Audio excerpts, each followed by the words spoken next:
Gravando. Crecrete.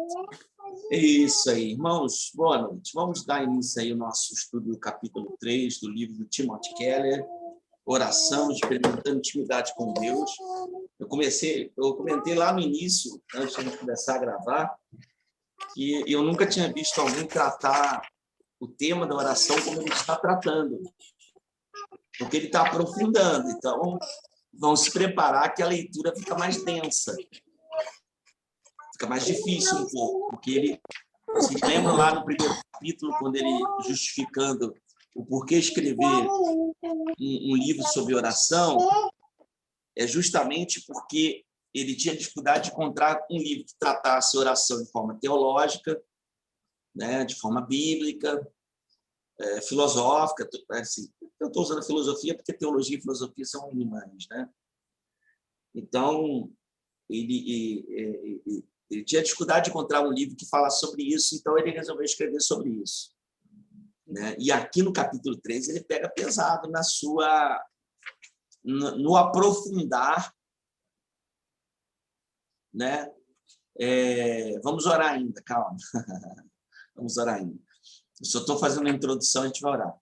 Então ele pega pesado aí no aprofundamento desse termo oração, né? Então ele começa a pegar pesado aí nisso. Então nós vamos orar então, para darmos início. Vou pedir a nossa irmã Viviane, ora o Senhor nesse momento aí, abre o seu áudio aí e nos eleve a Deus em oração. Essa risada foi meio sarcástica. É porque ela mandou mensagem para mim cobrando aqui, que eu não orei ainda. Né?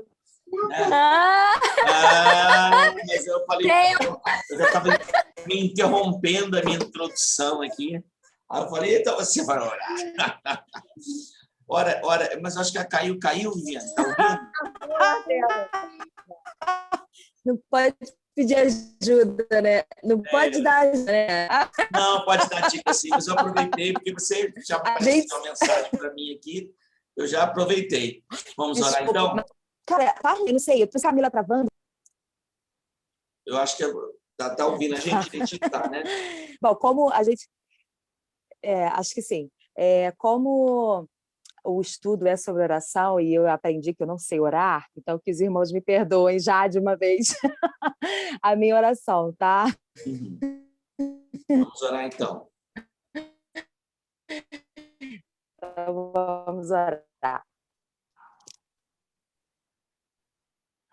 Santo Deus e eterno Pai, obrigada, Jesus, pela oração, o quanto isso é importante e não aprendemos ainda, e esse é o desejo do nosso coração através desse estudo. Capacite a vida do pastor, que ele consiga nos ensinar através desse livro, que possamos todos estar com o coração aberto para aprender e entender tudo que será dito agora. Em teu nome, Jesus, é que eu oro e te agradeço. Amém.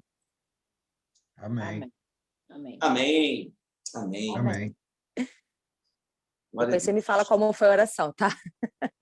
Vou dar uma nota aqui. Tá bom. Mas só para mim. Brincando. Não dá nota, não. Então, olha lá. Então, o terceiro capítulo ele vai falar sobre o que é oração, né? E isso é bastante interessante, porque ele vai tratar justamente de umas questões assim, bem... Ele vai aprofundar esse tema, né? Ele não vai falar só sobre a oração cristã. Ele vai dizer que todos, de alguma forma, oram. Ele vai começar a falar isso para depois ele definir o que é oração, né? Ele até começa assim: o que é oração? As inúmeras formas de oração existentes no mundo são essencialmente a mesma coisa? Em caso negativo, como definir e discernir o verdadeiro oração? Aí ele vai falar que a oração é um fenômeno global, né? Vai dizer que é um fenômeno global. Aí ele vai começar assim: para as três grandes religiões monoteístas, o islamismo, o judaísmo e o cristianismo, a oração constitui o cerne do que significa crer. Os muçulmanos são chamados a orar 5 vezes ao dia.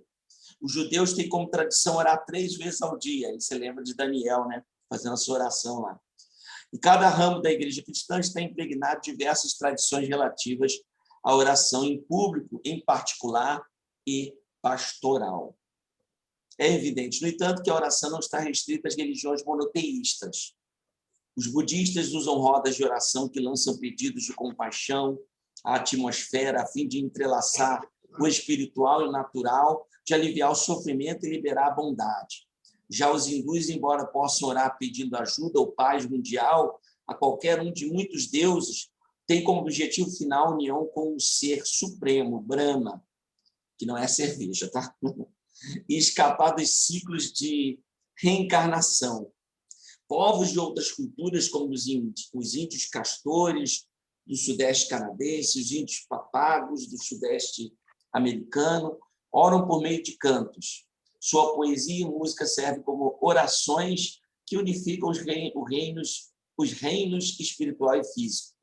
A oração é um dos fenômenos mais comuns da vida humana, né? Então, ele vai dizer aqui que todas as pessoas, de alguma forma, oram, né? Seja nas religiões monoteístas, como o cristianismo, né, o islamismo, o judaísmo, seja nas religiões politeístas, aí, como o hinduísmo, seja no budismo, eles têm alguma forma de oração, de falar com a divindade, né? E ele vai falar de um estudo que foi feito, né? Aqui, ó, até pessoas professadamente não religiosas às vezes oram. Olha que curioso. Agora, aí que vai entrar as questões. Ora a quem? Por quem? Né? Só um minutinho.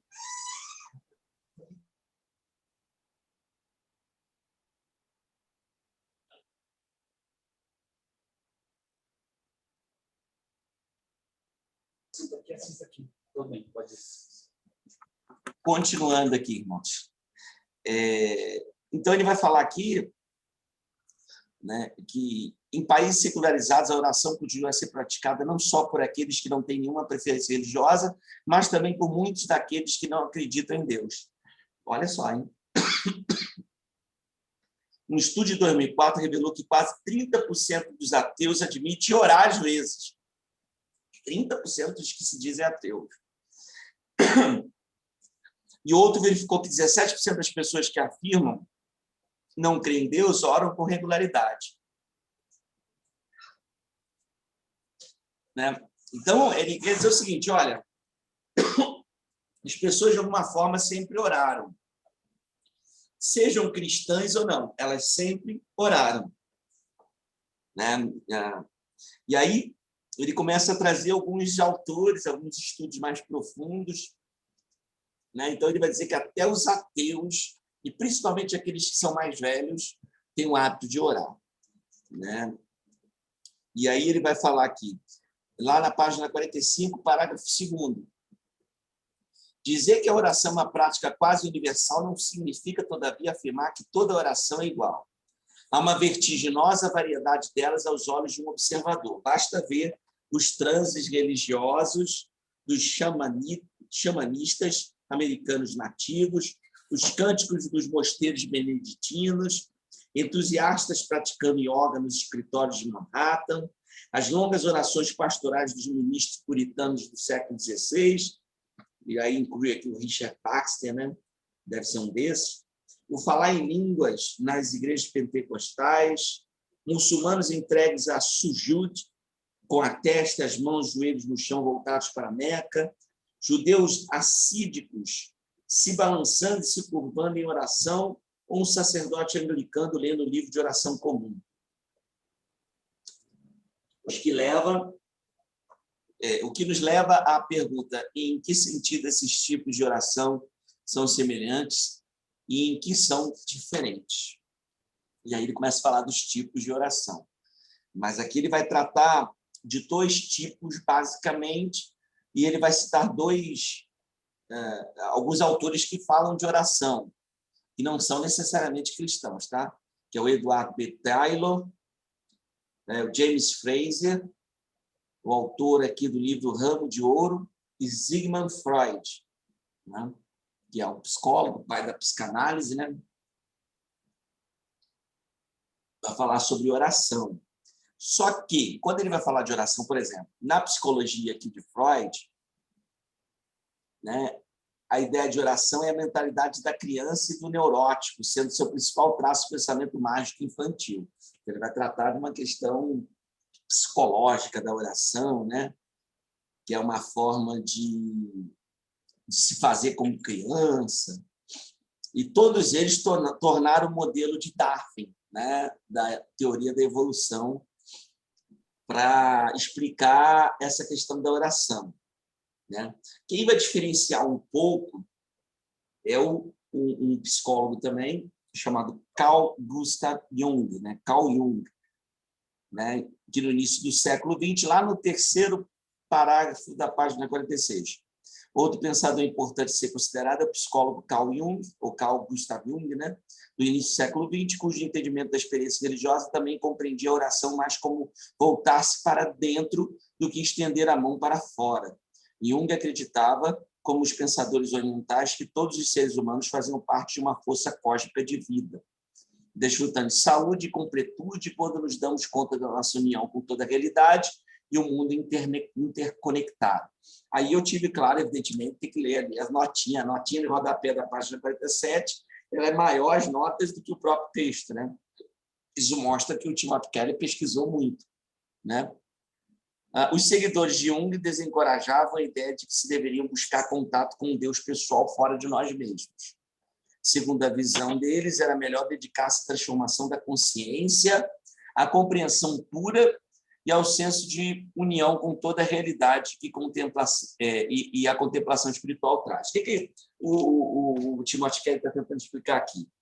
Que para essas pessoas dessas religiões orientais, essas pessoas que fazem meditação, para eles a oração é algo interno, né? É uma busca do seu eu pessoal, é uma busca do nirvana, sei lá, do xamã, não sei como é que dizer isso, xamã.